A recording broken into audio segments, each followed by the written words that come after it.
Estamos viviendo en el tiempo del fin, predicho por el profeta Daniel. Estamos por enfrentar eventos que sucederían antes del regreso de Cristo. Es como un aviso del futuro y no es atractivo. Es el drama de nuestro mundo.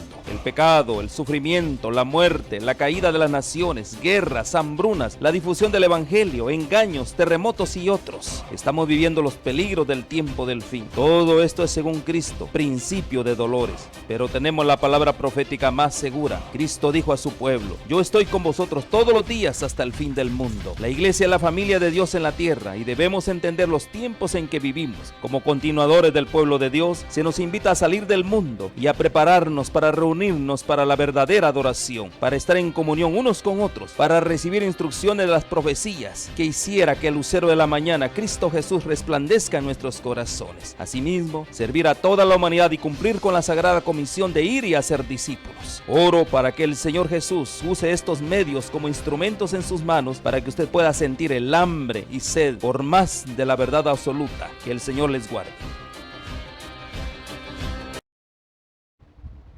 Hola amigos, ¿cómo están?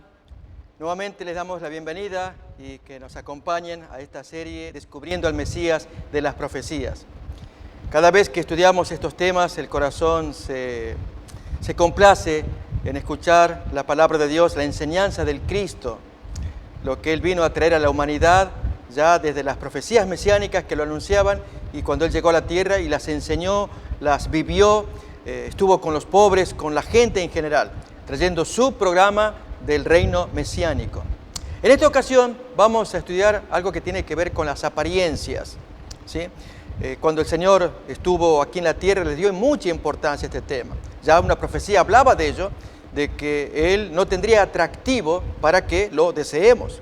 Bien, vamos para ello entonces a mirar en Isaías capítulo 52, desde el versículo 13 en adelante. Veremos cómo se expresa la profecía respecto de la aparición del Cristo. He aquí que mi siervo será prosperado, será engrandecido y exaltado, y será puesto muy en alto. Como se asombraron, o de la manera en que se asombraron de ti muchos, de modo que fue desfigurado de los hombres su parecer y su hermosura más que la de los hijos de los hombres, así también Él asombrará a muchas naciones. Los reyes cerrarán ante Él la boca, porque verán lo que nunca les fue contado y entenderán lo que jamás habían oído. ¿Quién ha creído a nuestro anuncio y sobre quién se ha manifestado el brazo de Jehová? Subirá cual renuevo delante de Él, y como raíz de tierra seca, no hay parecer en Él ni hermosura. Lo veremos, pero sin atractivo, para que podamos desearlo. Bien, esta es la presentación que el texto mesiánico anuncia de la aparición de Jesús. Él no vendría con atractivos o con pompa, o de alguna forma que atrajera lo natural en el hombre, a través de los ojos o de los sentidos, quedarnos agradados, ligados al individuo que se presenta de esa manera. Por el contrario, el Cristo se manifestó una persona muy humilde. De hecho, Él se describe a sí mismo, manso y humilde de corazón. Y lo demostró en su enseñanza, en sus acciones, siempre humilde, como decimos comúnmente, de perfil bajo, pero tan poderoso con las enseñanzas que cautivaban a aquellos que meditaban en ello. Aquellos otros que eran insensibles, vamos a mirar algunos textos, no les capturó en absoluto la atención. Bien, Jesús dedica atención a este tema de las apariencias, como lo enseña en su sermón dado en aquel monte de Mateo capítulo 5, 6, 7. Y en el capítulo 6 del versículo 1, prestemos atención a estas enseñanzas, son varias, que tienen que ver con la apariencia exterior. Guardaos de hacer vuestra justicia delante de los hombres, para ser vistos de ellos. De otra manera, no tendréis recompensa de parte de vuestro Padre que está en los cielos. A lo sumo, la recompensa de los humanos. Cuando pues des limosna, no hagas tocar trompeta delante de ti como hacen los hipócritas en las sinagogas y en las calles, para ser alabados por los hombres. De cierto os digo que ya tienen la recompensa que ellos querían, ya la tienen. cuando tú des limosna, no sepa tu izquierda lo que hace tu derecha, para que tu limosna sea en secreto, y tu Padre que ve en lo secreto, Él te va a recompensar. Amigos, hablemos de este tema de las apariencias, especialmente aquella práctica de mucha gente que, como dice el versículo, un poco exagerando, pero es real, que tocan trompeta, es decir, vean lo que voy a hacer acá, y entonces hacen cosas para que la gente los mire, los aplaude, puedan darles reconocimiento. Bien, ese es el único reconocimiento que van a tener, esto es de parte de los hombres, porque de Dios no reciben nada. ¿Por qué los seres humanos somos tan afectos, tan débiles para dejarnos prender por la apariencia? Miramos a alguien en particular y ya nos figuramos cosas por la apariencia. Dios no quiere que prestemos atención a estas cosas, sino que miremos el corazón. El mero hecho de que el individuo, al entregar una ofrenda, allí toca trompeta, dice. O sea, que se hace anunciar por los demás para que miren que él va a dar una ofrenda. Y los demás miran, y lógicamente el pensamiento tan bajo y humano de suponer que es una buena o bella persona, porque da la ofrenda, allí todos miran. Amigos, Jesús trae un programa distinto. Él habla al corazón. Dios quiere que esto le prestemos atención. Vamos a ver una enseñanza acerca de la apariencia que la observamos en 1 de Samuel capítulo 16. Allí aparecen principios que deberíamos recordarlo permanentemente. Primer libro de Samuel, capítulo 16. Desde el versículo 1, Dios habla con Samuel, el profeta, que lamenta las acciones de Saúl, el rey que podría haber llegado lejos. Desde un comienzo, Saúl se mostró humilde, agradable, pero apenas tenido el poder, comenzó a cambiar hasta corromperse. Y el profeta Samuel lamentaba ese caso y Dios le dice, ¿por qué lloras? Miremos pues, 1 de Samuel capítulo 16, desde el versículo 1. Dijo Jehová a Samuel, ¿hasta cuándo llorarás a Saúl, habiéndolo yo desechado, para que no reine? No lo quiero sobre Israel.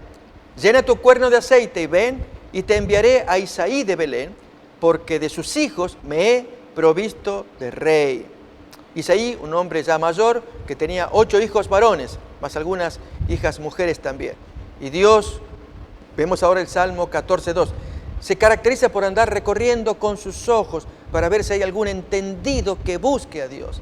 Y cuando él va recorriendo, sus ojos se posan en la familia de Isaí, porque mira a alguien en particular de esa familia. Miremos el texto. Siempre prestemos atención a este versículo. Jehová miró desde los cielos sobre los hijos de los hombres para ver si había algún entendido que busque a Dios. Dios se goza con observar en la tierra si hay alguien que haga sus oraciones, que busque a Dios, que pida clemencia, que pida oración, tanto por sí, por su familia, como por otros. Que no manifieste en ese sentido egoísmo de orar solamente por sí. Que quiera que aparezca la justicia, que se haga el bien, que desaparezca la hipocresía, que el mal sea frenado, desenmascarado, curado también. Dios ama a esa gente, que se le parecen a Él y que nadie los ubica, excepto Dios que con sus ojos recorre. Y en este caso, miró a la familia de Isaí y le encarga pues a Samuel, al profeta, vete a esa casa, a esa gente y prepárate con ellos. Pero Samuel tiene sus precauciones. Miremos entonces cómo sigue el relato.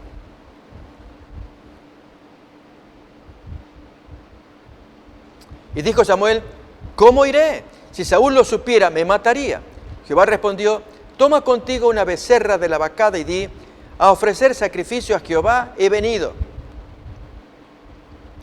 Y llama a Isaí al sacrificio, y yo te enseñaré lo que has de hacer, y me ungirás al que yo te dijere. Dios lo había elegido. Esa persona quedaba altamente honrada porque Dios le puso los ojos sobre él. Algo traía esa tal persona. A ver, miremos cómo se desarrolla la historia. Hizo pues Samuel, como le dijo Jehová, y luego que él llegó a Belén, los ancianos de la ciudad salieron a recibirle con miedo y dijeron, ¿es pacífica tu venida?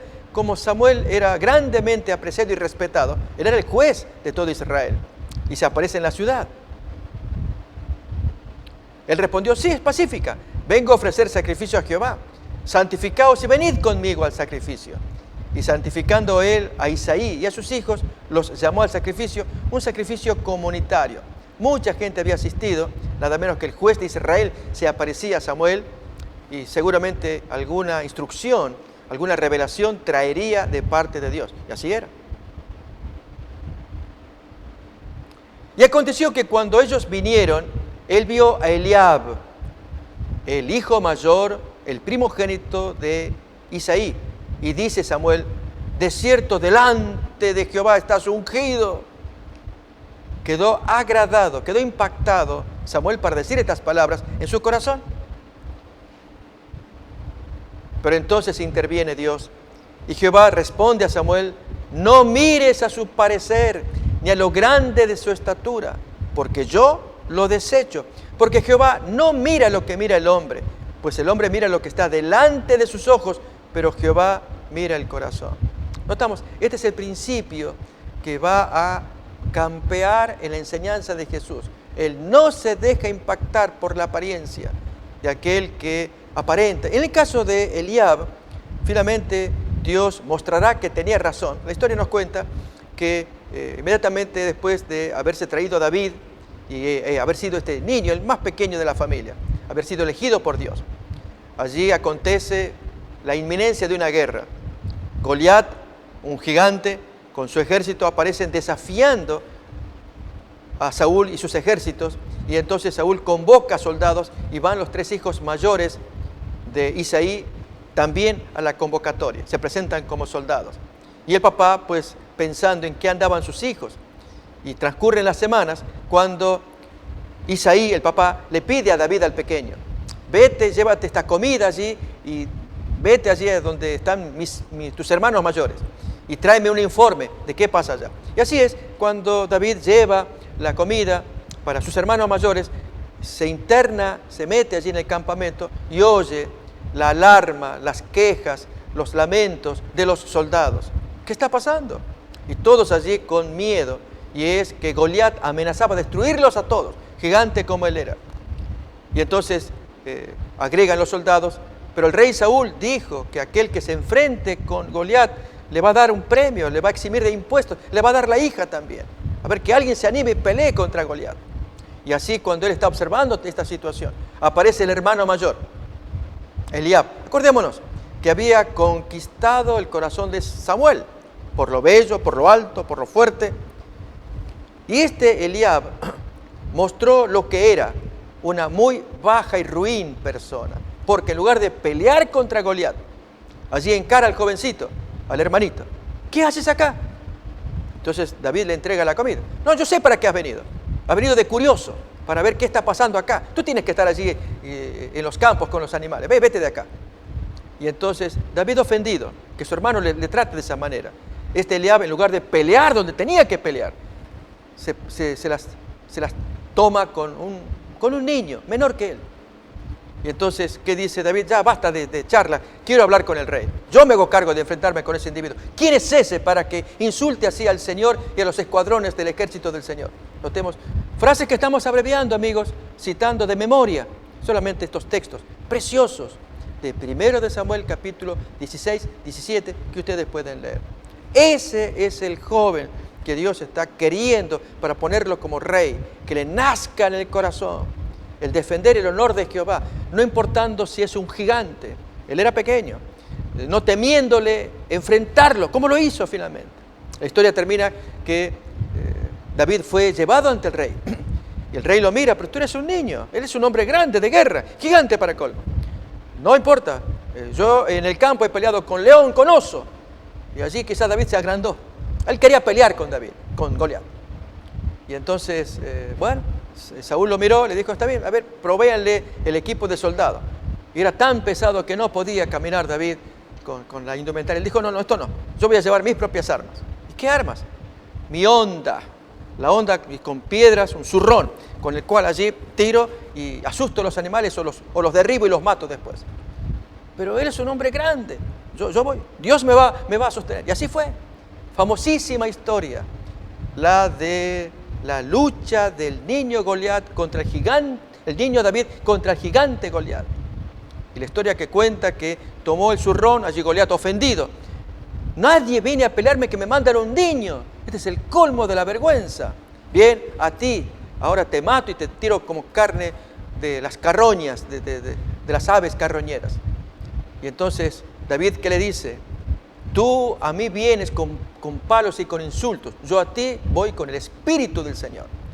Y tomando el zurrón allí, agita, cargó unas piedras, se las tiró. Y amigos, no sabemos si él era diestro tirador, David. Lo cierto es que la piedra le calzó aquí.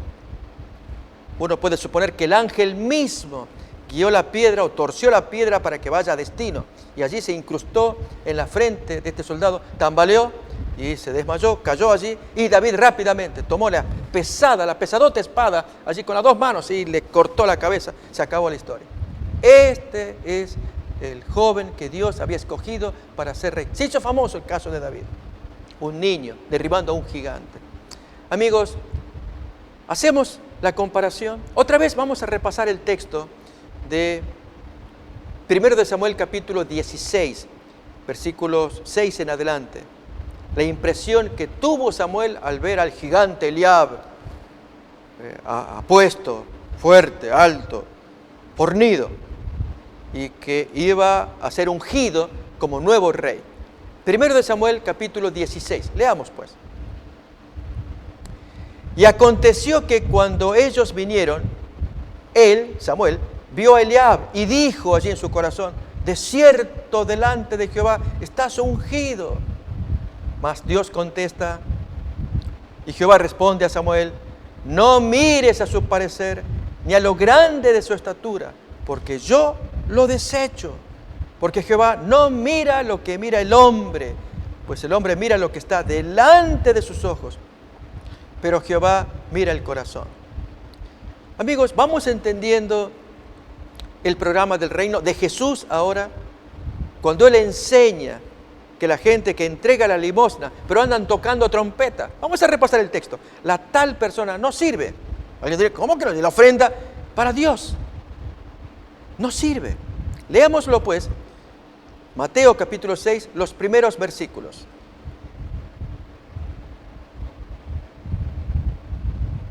Guardaos de hacer vuestra justicia delante de los hombres, para ser vistos por ellos.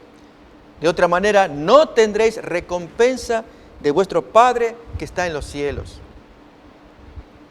Cuando pues des limosna, no hagas tocar trompeta delante de ti, como hacen los hipócritas en las sinagogas y en las calles, para ser alabados por los hombres. De cierto os digo que ya tienen esa recompensa de la alabanza de la gente.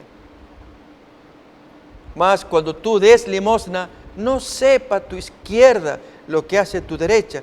Qué interesante, amigos. Aún ni las dos manos debieran estar juntas. Es lo que nos quiere decir que lo que hace una, acaso la otra no lo hace. No hacemos movimientos simétricos con nuestro cuerpo, nuestras manos. Nos cuesta hacer algo que sea asimétrico. Con los pies lo mismo. Por lo tanto, si vamos a dar una ofrenda, tomamos la cartera, abrimos la cartera, están las dos manos. Jesús dice, ni siquiera eso, que ésta no sepa, para que sea tan oculto, porque Dios observa el corazón, que nadie se dé cuenta. Amigos, este principio que Jesús está enseñando es el que quisiera que lo adoptemos. Forma parte del programa del reino de Jesús, de la edad mesiánica, que Él querrá imponer luego del destierro, de la erradicación del mal, donde los hombres puedan vivir según la enseñanza del Maestro, que ya desde hace 2000 años lo incorporó en la tierra, y gente lo vivió por tiempos, milenios. Pensemos, Jesús enseñó estas cosas allí en 3 años y medio, desde el año 27 hasta el año 31. Esta enseñanza está entre los comienzos, quizás 27, 28 de la era cristiana. Calculemos hasta el año 64, el tiempo que hay, menos de 40 años. Desde el año 28 vamos a poner 36 años más tarde. ¿Qué pasa en el 64? Julio del año 64. Allí se pone a prueba toda la enseñanza del maestro. Fue algo impactante y mundial. Nerón desata la terrible persecución contra cristianos. Se quema Roma. Luego la historia va a comprobar que fue Nerón el que quemó la ciudad de Roma. De los 14 distritos, 11 fueron destruidos. Y buscando un chivo expiatorio. Allí él mismo creó, gracias a su mujer Popea, asociada con los judíos, creó mala voluntad contra los cristianos.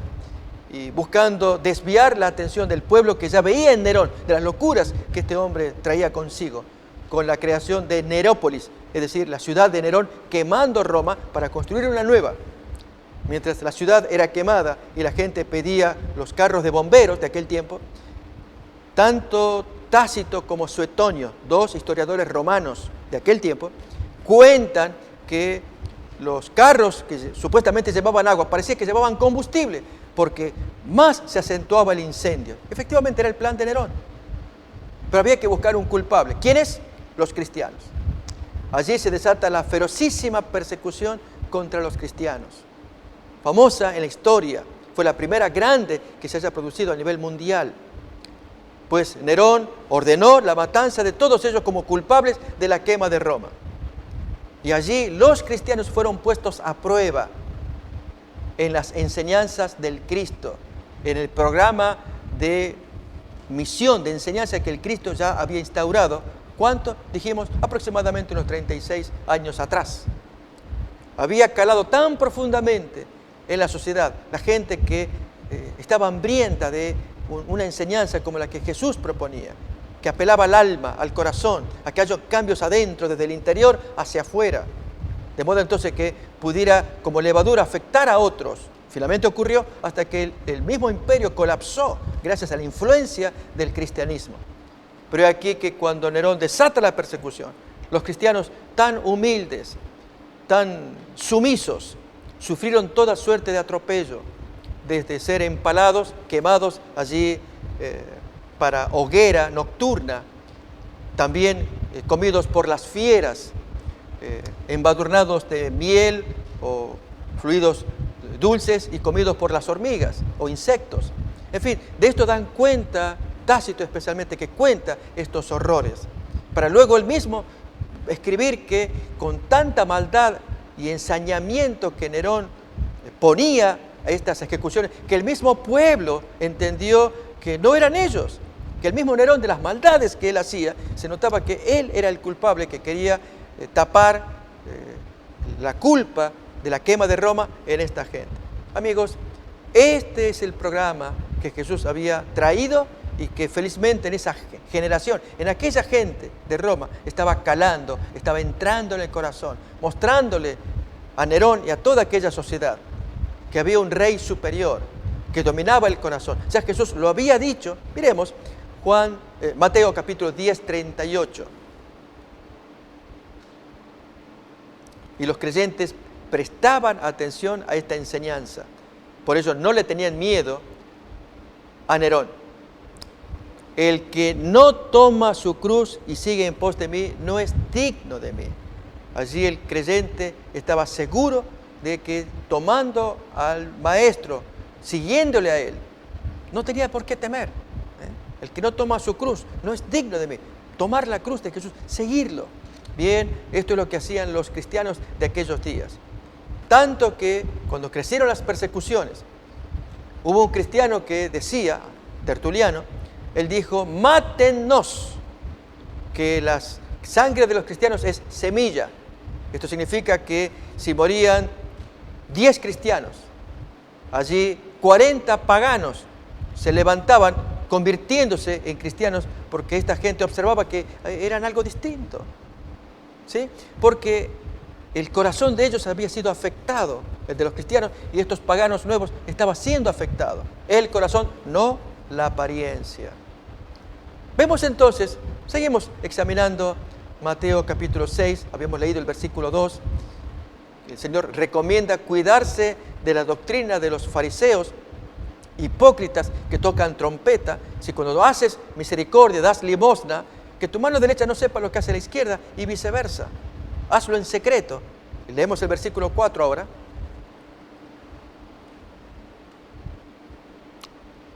Para que tu limosna sea en secreto, y tu Padre que ve lo secreto, Él te va a recompensar.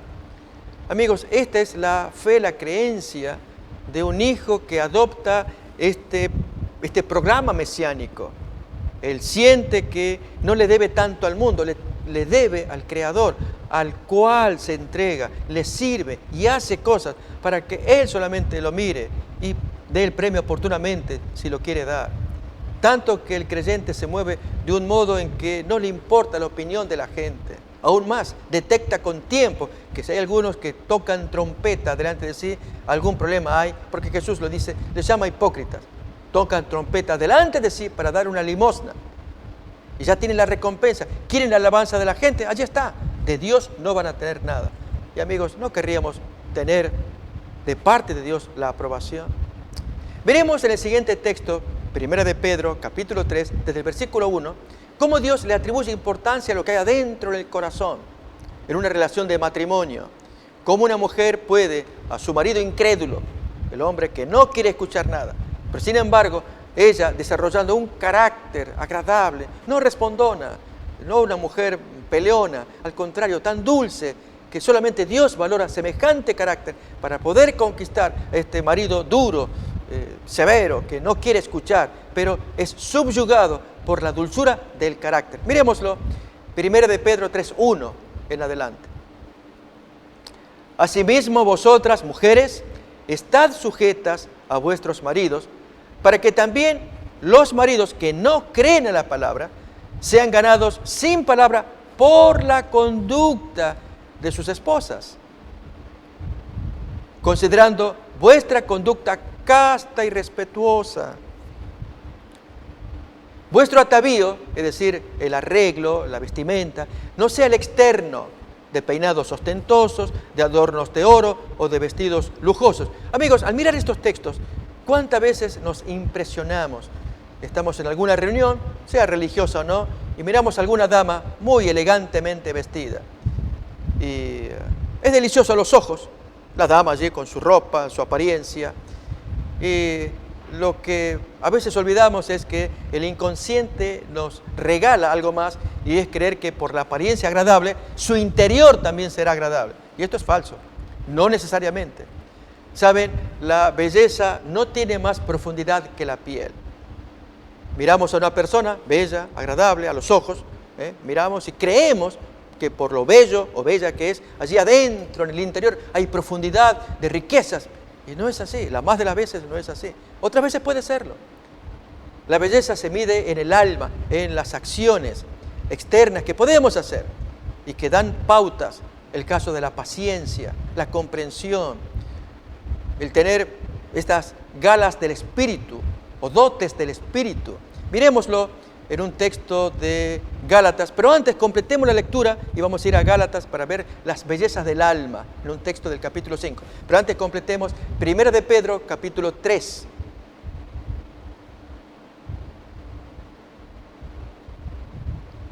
Sino, el texto anterior decía que el atavío no sea el externo, sino el interno, el atavío del corazón, en el incorruptible ornato o arreglo, adorno, es sinónimo, de un espíritu afable, apacible, que es de gran estima delante de Dios.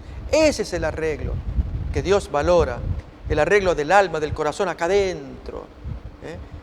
¿Cuántas veces el caso de una dama que se pone bonita frente al espejo y se arregla, se pinta, y es agradable a los ojos? Pero agregamos, ¿no podríamos pintar el alma también?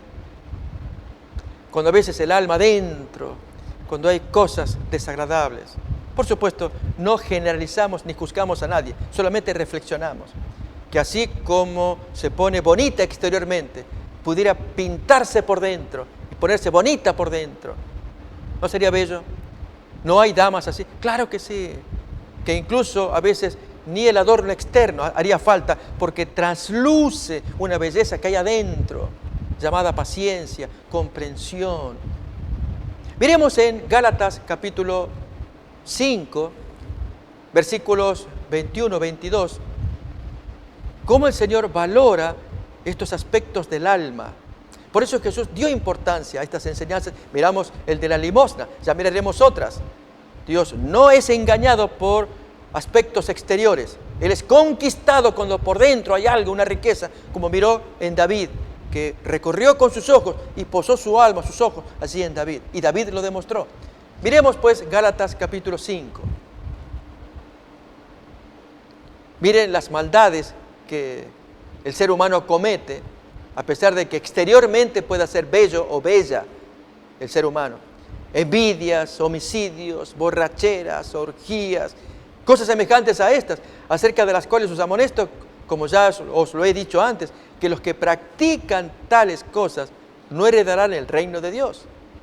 Y ahora el contraste.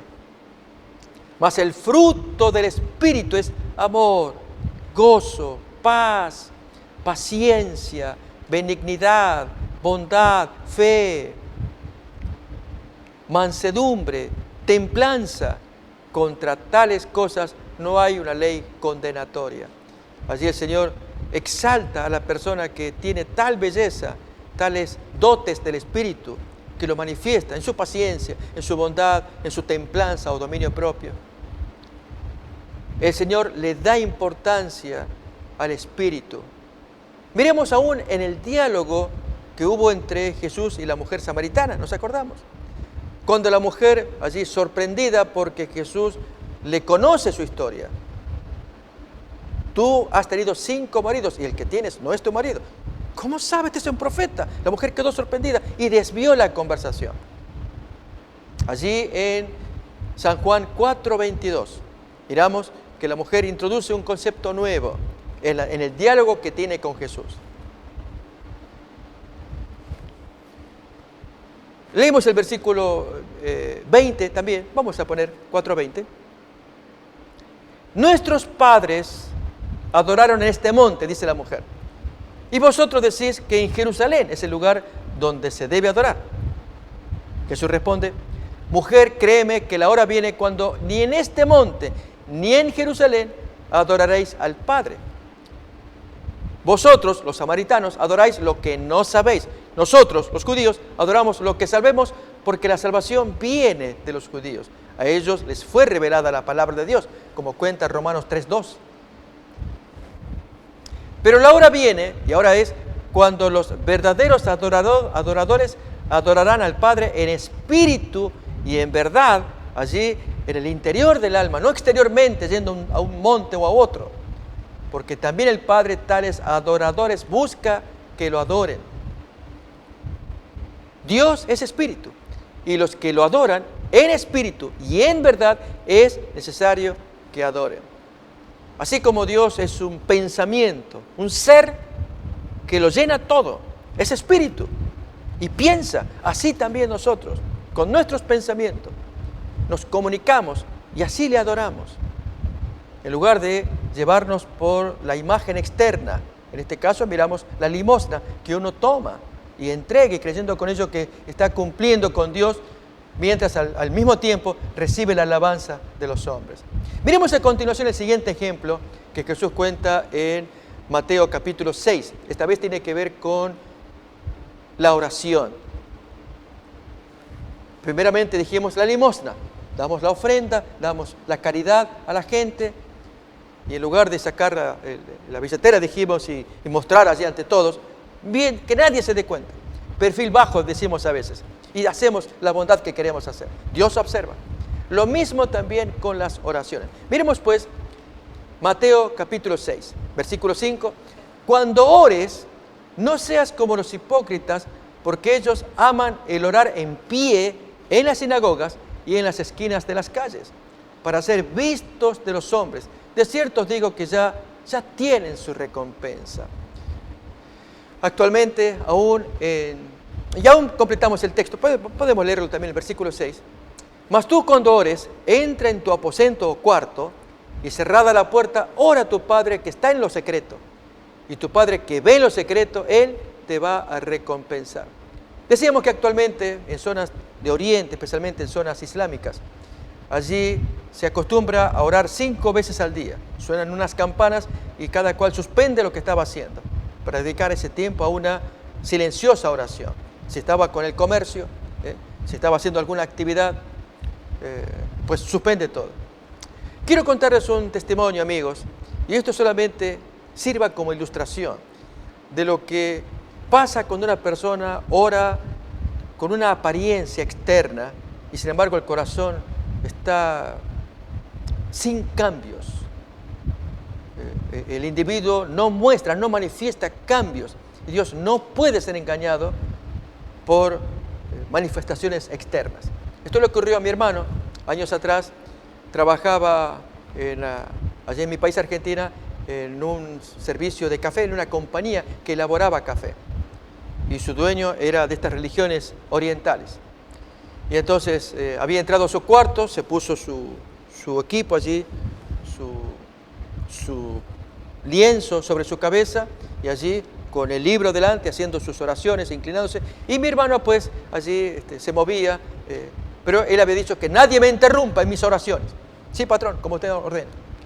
En ese momento pues tocan el timbre, mi hermano va a asistir y le dice allí, sí, ¿qué desea, señor? Quiero hablar con tu jefe. Disculpe, él está ocupado. ¿Qué está haciendo? Está con... Entonces mi hermano contesta, pues está haciendo sus lecturas, sus oraciones. Pero no me venga ese hipócrita que... Así, dile que venga. Entonces mi hermano pues va a verlo y entonces le toca suavemente, no había que interrumpirlo. ¿Qué es lo que quieres? Y le dice, pues hay un señor, y le da el nombre. Y allí se cambió este orante, que hacía la oración, se transformó. Y ambos se conocían, ¿sí? Y no era para menos la transformación. Ya dejó la oración con sus malas palabras y toda la historia que sigue. Amigos, el punto es, no importa la religión, podría ser la cristiana, no importa. Lo que importa es lo que hay adentro en el corazón. Y sirva esto como ilustración. Si Dios no cambia lo que hay adentro, ¿para qué hacemos oraciones? Leamos el texto otra vez. Capítulo 6 de Mateo, versículo 5. Dios quiere cambios adentro en el alma y no manifestaciones externas para que otros crean que andamos correctamente. ¿Queremos engañar a la gente? Sí, lo hacemos. Pero a Dios no lo podemos engañar. Cuando ores, no seas como los hipócritas, porque ellos aman el orar en pie en las sinagogas y en las esquinas de las calles, para que la gente los vea. De cierto os digo que ya tienen su recompensa. ¿No hacen así muchas personas para simular que son creyentes, cristianos, buena gente, y así ocultar prácticas o delitos que están llevando? Y los demás suponen con buenas acciones. Yo recuerdo, amigos, también otra experiencia. Estaba trabajando, dirigiendo allí una iglesia como pastor de jóvenes en mi país también, cuando nos visitó una amiga de otra denominación religiosa, y ella pidió conversar, y al charlar con ella pues me manifestó su tristeza, y era que no podía concebir la idea de que el pastor en esa denominación consintiera en el engaño que el marido de ella estaba haciendo al haberle obsequiado un vehículo para hacerlo callar al pastor, para que no le amoneste en lo que el hombre andaba de la mano con la secretaria. Y la esposa dolida, ofendida, ¿cómo esto puede pasar?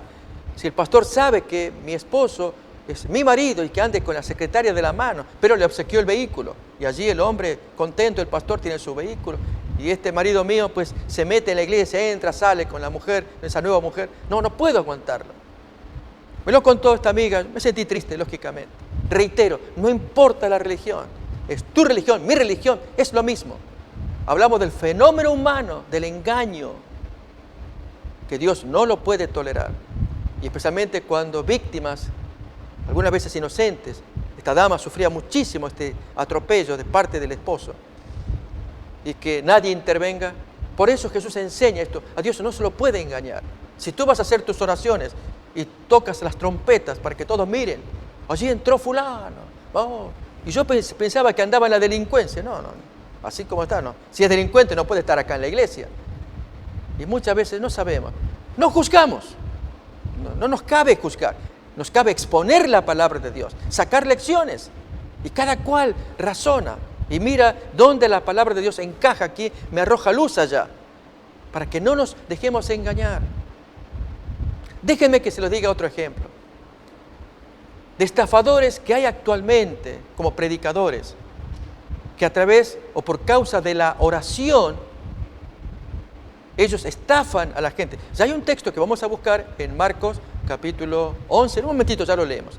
Pero quiero contar casos modernos, como de aquel predicador en portugués de Brasil, que desafía a la gente para que mostremos que tenemos fe. Y vamos a orar a Dios para que Dios bendiga los corazones de ustedes y les prospere. Pero hay que probar a Dios, mostrarles que tienen fe.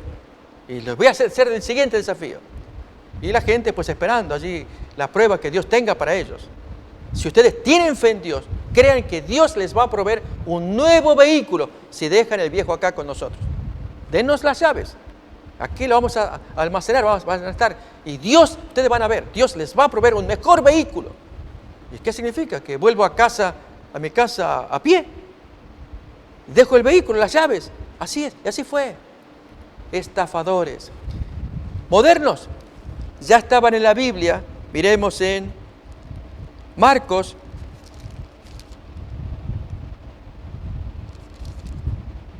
Capítulo 12, desde el versículo 38 en adelante, vamos a ver los dos casos. Hipócritas, ladrones, y un caso tan precioso de un corazón que solamente el Señor puede ver, porque Jesús fue el que lo vio y felicitó. Marcos 12, 38 en adelante. Y les decía en su doctrina: guardaos de los escribas que gustan de andar con largas ropas y aman las salutaciones en las plazas y las primeras sillas en las sinagogas y los primeros asientos en las cenas, que devoran las casas de las viudas y como pretexto hacen largas oraciones. Es decir, venden un servicio de larga oración. Vamos a orar, hermana, hermanita, vamos a orar. Y, ok, pastor, gracias. ¿Y cuánto sale esto? Y le sale $500, $1,000. Vaya a saber el monto. Pero devoraban las casas de las viudas. Y la pobre viuda creyendo en su líder allí que vino a hacerle oración de intercesión. Y hermana, vamos a orar, póstrese, yo también. Y pedimos a Dios con oraciones fervorosas. Horas. Gracias, rabino. ¿Y cuánto le debo a usted? Este es el servicio. Y le pasa la factura. Terrible. Así lo cuenta el maestro. Leámoslo otra vez. Marcos capítulo 12. Esta última parte del versículo 40. Que devoran las casas de las viudas y por pretexto hacen largas oraciones. Estos recibirán mayor condenación. Y por contraste, amigos, miremos cómo Jesús mira el corazón de una ofrendante. 41. Estando Jesús sentado delante del arca de la ofrenda, miraba cómo el pueblo echaba dinero en el arca y muchos ricos echaban mucho. No sería raro que aparatosos para que la gente viera cómo echaban su dinero. Pero vino una viuda pobre y echó 2 blancas, o sea, un cuadrante, un penique diríamos hoy, un penny o un centavo. Entonces, llamando a sus discípulos, le dice: de cierto os digo que esta viuda pobre echó más que todos los que han echado en el arca. Porque todos han echado de lo que les sobra, pero esta, de su pobreza, echó todo lo que tenía, todo su sustento, todo lo dio a la causa. Ama a su Dios, confía en Él, Dios la bendice. Oh amigos, si esos ricos echaban allí en la tesorería, en la caja de la ofrenda, allí, de lo que les sobra, y yo contribuyo con el óbolo, ahí doy la ofrenda para allí al dirigente religioso, para que usted pinte mejor las paredes, para que se tapicen mejor las sillas, acá está mi óbolo. Y el ofrendante supone que ha hecho una buena obra y se va contento y Dios observa. Dios es el juez y pagará a cada cual según sus acciones.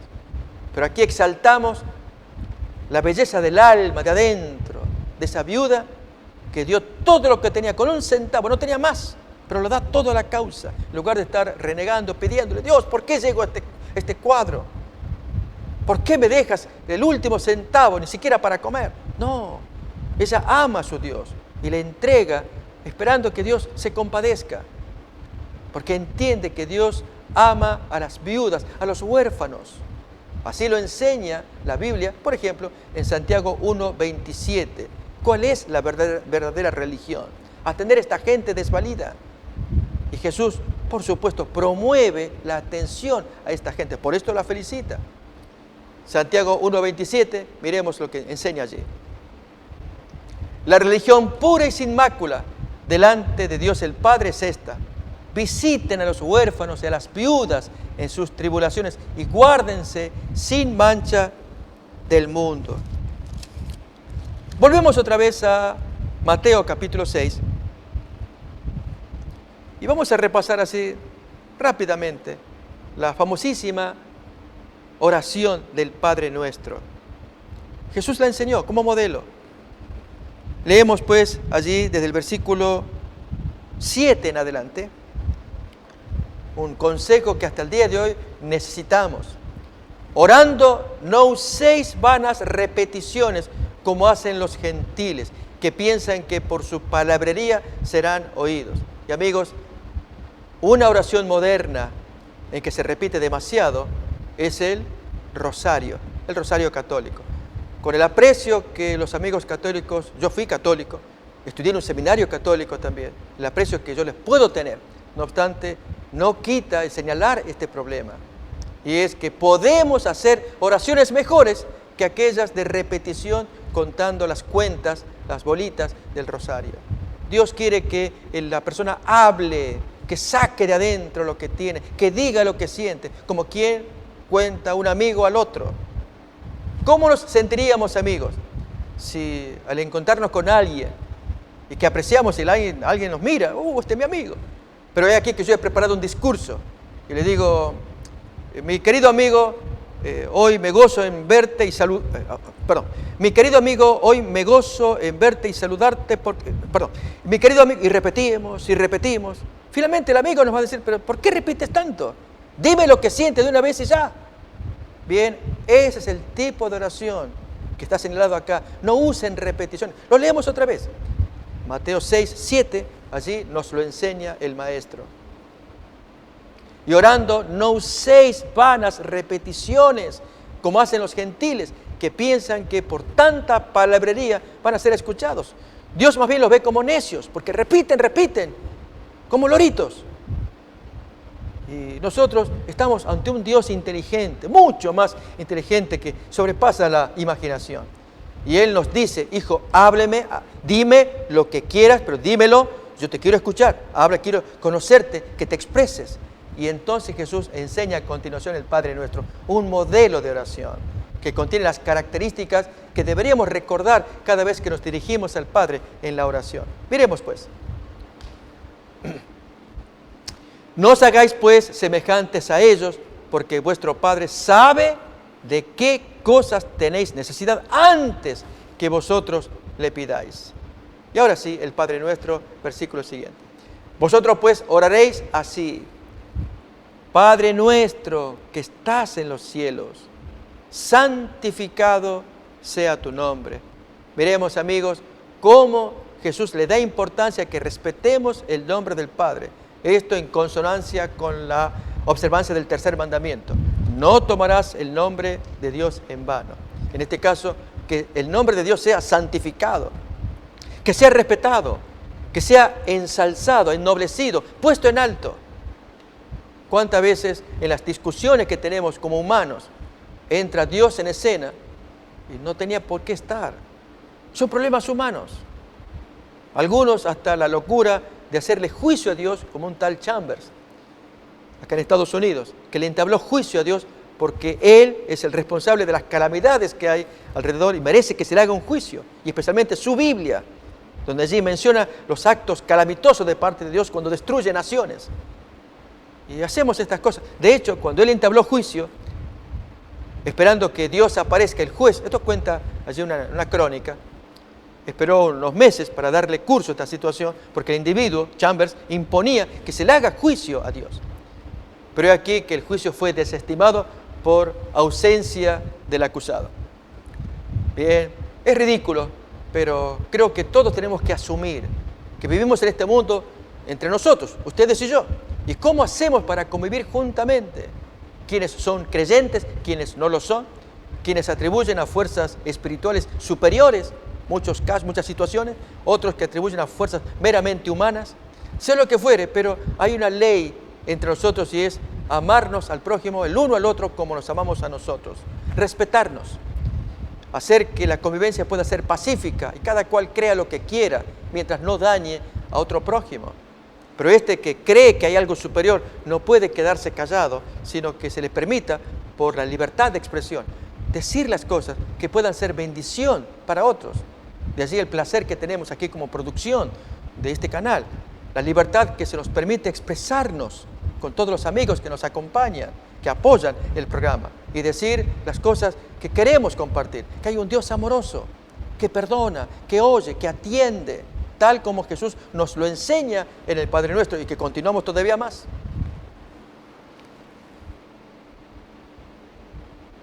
Venga tu reino, ese es el anhelo que Jesús trae de que el reino de Dios se imponga en la tierra. Hágase tu voluntad, como se verifica en el cielo en medio de los ángeles, así también en la tierra, por libre decisión, que la gente adopte, acepte hacer la voluntad de Dios. ¿Y cuál es ella? Los 10 mandamientos. Y a partir de ahora, las situaciones personales, domésticas. El pan nuestro de cada día, dánoslo hoy. Orar y Dios contesta, porque Jesús enseñó ese Padre Nuestro. Pedir por la comida, por la vestimenta, Dios lo provee. Y perdónanos nuestras deudas o pecados, como también nosotros perdonamos a aquellos que nos ofenden, a nuestros deudores. Y no nos metas en tentación, sino líbranos del mal, porque tuyo es el reino, el poder y la gloria por todos los siglos. Amén. Jesús con ello nos enseña en esta oración las bases de su reino mesiánico, su programa de acción, su evangelio. Es lo que Él trae. Quieren ser como Dios, como hijos de Dios. Este es el programa. Asúmanlo, incorpórenlo, practíquenlo. Y amigos, Dios se goza con que esta oración cada vez se promueva más. Como decía, Padre Nuestro, reconocer que Dios es nuestro Padre. Santificado sea su nombre, respetado, ensalzado, considerado, estudiado, puesto allí en el medio para que el hombre lo examine. Venga tu reino, anhelar que se imponga el reino, la voluntad de Dios, que así como se hace en el cielo, se imponga también en la tierra, pero voluntariamente, aunque Dios tendrá que actuar oportunamente. Y luego pedir por nuestros menesteres. Dame el pan de cada día, yo lo necesito, la vestimenta, el cubrir a mi familia, y especialmente que me perdones, pero Dios me pone la condición, quiero que tú también perdones, y me cuesta, pero lo tengo que hacer si es que Dios me quiere perdonar, o necesito que me perdone, perdonar a mi prójimo, y pedirle finalmente, ayúdame a no meterme en la tentación, no caer en la tentación, sino líbrame del mal o del malo o del maligno, como dice en el original. Amigos, ese es nuestro Jesús, que trae una plataforma de gobierno que la quiere imponer para que nosotros voluntariamente aceptemos los principios de esta edad mesiánica que Dios oportunamente impondrá en la tierra. ¿Querríamos aceptarlo? ¿Queremos considerar todo lo que estamos escuchando? Mateo capítulo 5, el programa de Jesús.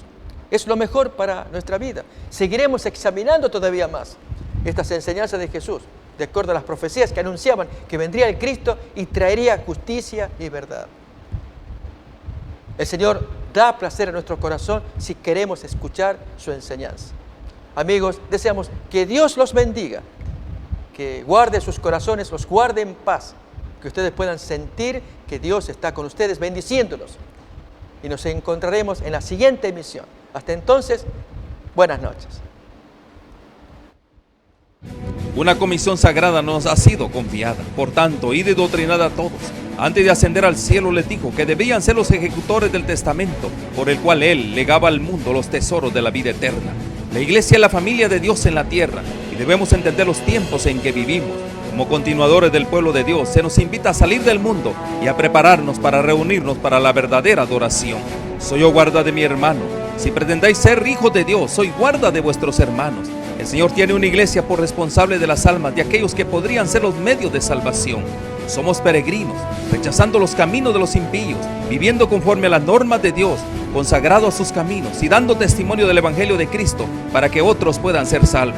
Si retenéis vuestra luz, alguien deberá ser dejado en las tinieblas a causa de vuestro descuido. Irá andando y llorando el que lleva la preciosa semilla, mas volverá a venir con regocijo, trayendo sus gavillas. Oro para que el Señor Jesús use estos medios como instrumentos en sus manos, para que usted pueda sentir hambre y sed por más de su verdad absoluta. Dios les cuide.